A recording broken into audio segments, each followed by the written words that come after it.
Assalamualaikum warahmatullahi wabarakatuh. Kembali lagi dengan saya dalam mata pelajaran ekonomi.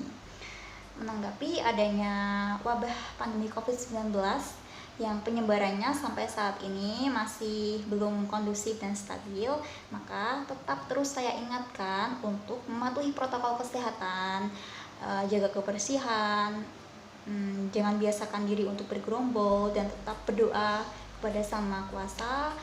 Memohon semoga pandemi ini segera reda dan kita mampu berjumpa seperti sedia kala, mulai aktivitas pembelajaran normal kembali seutuhnya. Minggu lalu kita telah membahas mengenai pertumbuhan dan pembangunan ekonomi. Kita telah mengupas materi, telah mengerjakan latihan soal, sudah PTS juga, sudah remedi bagi yang sudah mengumpulkan remedi, bagi yang belum segera mengumpulkan. Nah, kemudian kali ini kita naik level menuju pembahasan selanjutnya, yaitu mengenai masalah-masalah terkait dengan ketenagakerjaan di Indonesia. Yang setelah saya analisis, ternyata sangat banyak sekali hal-hal yang harus kita kaji pada bab ini. Karena setelah kalian lulus dari bangku pendidikan, kalian adalah tokoh utama, kalian adalah subjek utama yang akan memajukan citra ketenagakerjaan di Indonesia. Maka materi ini akan sangat relatable atau terkait sekali dengan masa depan kalian di masa yang akan datang, karena banyak sekali solusi atas masalah-masalah yang terjadi, sehingga ketika kalian lulus nanti, kalian sudah tahu, oh ini dulu saya pernah belajar seperti ini, solusinya seperti ini, seperti itu. Namun sebelum kita masuk ke dalam pokok bahasan utama mengenai problematika ketenagakerjaan di Indonesia, alangkah lebih baiknya apabila kita memahami terlebih dahulu istilah-istilah yang terkait dengan ketenagakerjaan.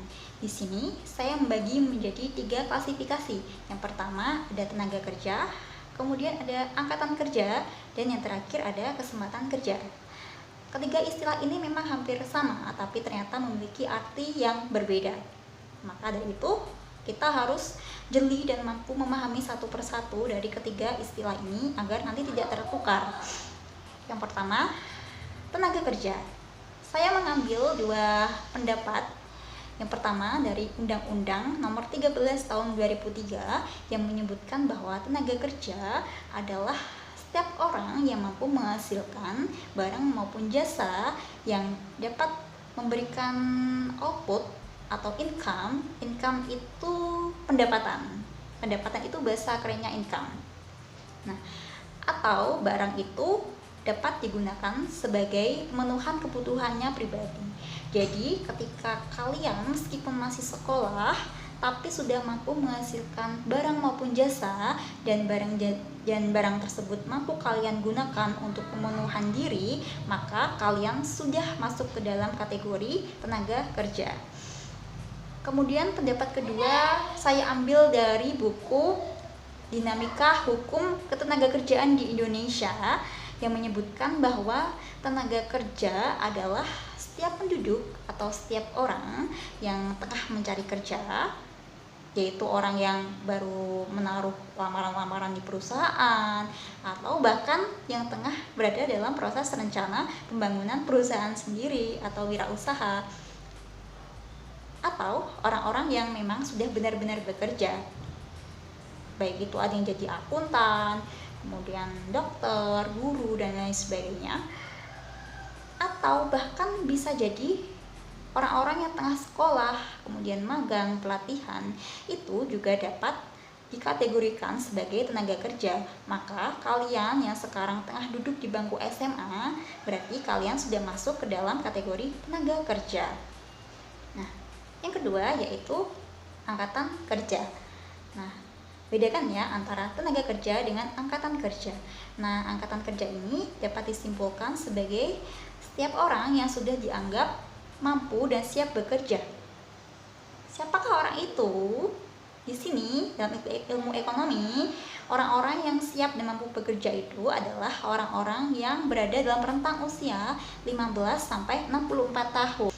Kenapa bisa dianggap mampu dan siap bekerja? Karena secara psikologis, orang-orang yang berada dalam rentang usia tersebut dianggap memiliki jiwa-jiwa produktif dan lebih gesit dalam menghasilkan barang maupun jasa.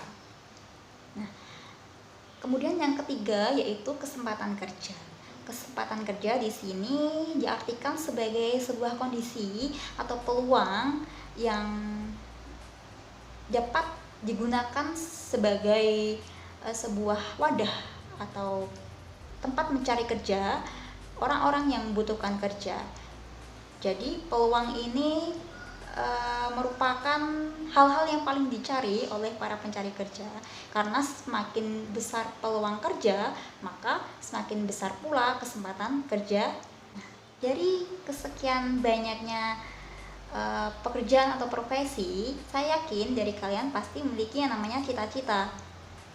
Mungkin ada yang pengen jadi dokter, ada yang pengen jadi pilot, ada yang pengen jadi pramugari, ada yang pengen jadi wirausaha, membangun usaha sendiri, ada yang pengen jadi HRD, psikolog, dan lain sebagainya. Nah, saya yakin dari kalian pasti memiliki cita-cita yang sangat bervariatif dan juga motivasi tersendiri. Nah, di sini saya minta pendapat kalian atau minta klarifikasi dari kalian, apa sih sebenarnya cita-cita kalian dan juga problem apa yang sekiranya kalian hadapi dalam mewujudkan cita-cita tersebut, serta skill apa yang harus kalian miliki untuk mewujudkan cita-cita kalian tersebut.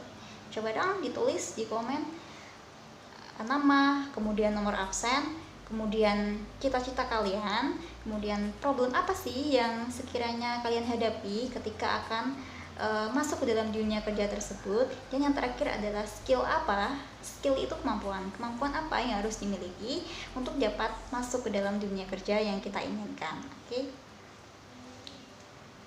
Kiranya cukup sekian dari saya, kurang lebihnya saya mohon maaf.